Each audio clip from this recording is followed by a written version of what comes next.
I didn't scream. I didn't break things. I didn't even type a single reply. When I saw those words glowing on my phone screen, paired with a smug little photo of her grinning, it was like a knife sliding right under my ribs. Men think they own you. She posted that for the world to see, right after I asked her not to travel with her so-called work husband. That wasn't some random vent. That was aimed directly at me. She wanted everyone to think I was controlling, insecure, a jealous fool.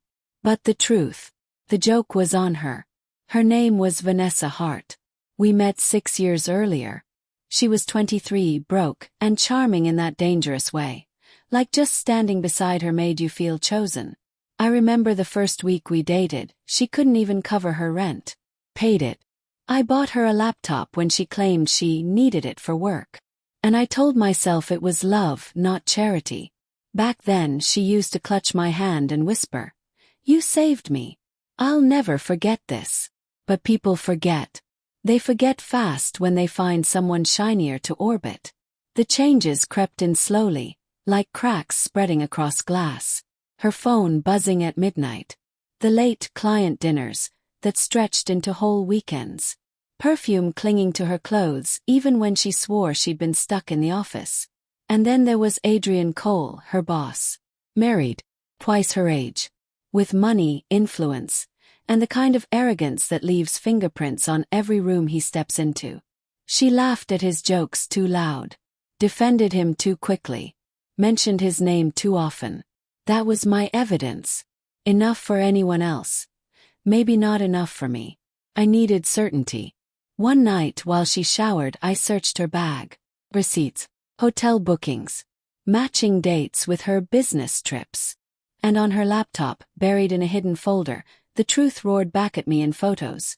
Adrian in her hotel room, his tie draped across a chair, her hair tangled on the pillow, nothing between them but a camera lens. Didn't break me. Carved me into something else. Vanessa thought humiliating me online was the kill shot.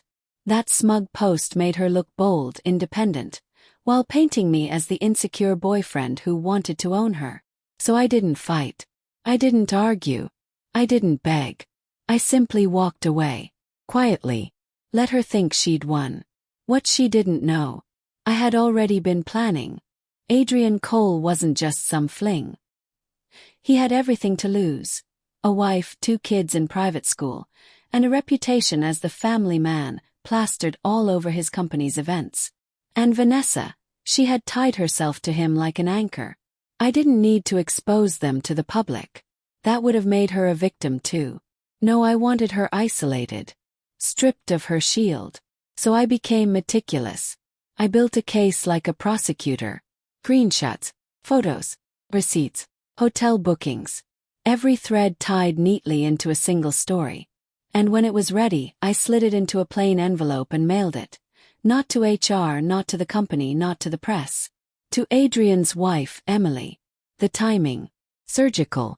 Vanessa was packing for another trip, dragging her suitcase across the hardwood floor, pretending I was invisible. I didn't stop her. I let her walk out the door smiling, smug, ready to bask in the glow of her little performance. The next morning I was gone. My keys, my clothes, even my toothbrush.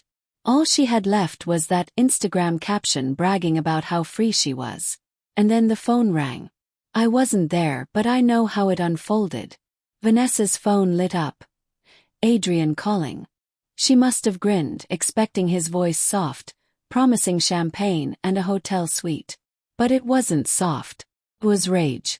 It was fear. "Dear God, what did you make him do?" he shouted.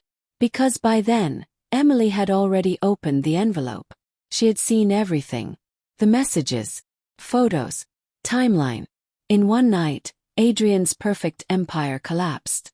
His wife kicked him out, took the kids, froze the accounts. And then, like I prayed she would, she called the company board. Adrian Cole became poison overnight. Untouchable. A liability. His career, the shield Vanessa bragged about, crumbled into dust. And Vanessa, panic. She called me first with anger. "You're pathetic. You'll regret this." Then with fear. "You ruined me. Why would you do this?" And finally with desperation, "Please, please just tell me why." I never answered. Because the truth was simple. She did it to herself. She wrote the caption. She mocked me publicly. She pulled the trigger. All I did was hand the right person the loaded gun. Some people ask if I regret it. If I feel guilty for destroying 2 lives. But here's the truth. Adrian will recover. Men like him always crawl back. He'll slip into another executive chair in another city, polish his smile, and pretend nothing happened. Vanessa won't. Her name is toxic now. To her job. To her friends. To anyone who Googles her. The internet doesn't forgive. And neither does the corporate world. And me. I didn't yell. I didn't strike her. I didn't beg. I just let her choke on the ashes of the life she chose.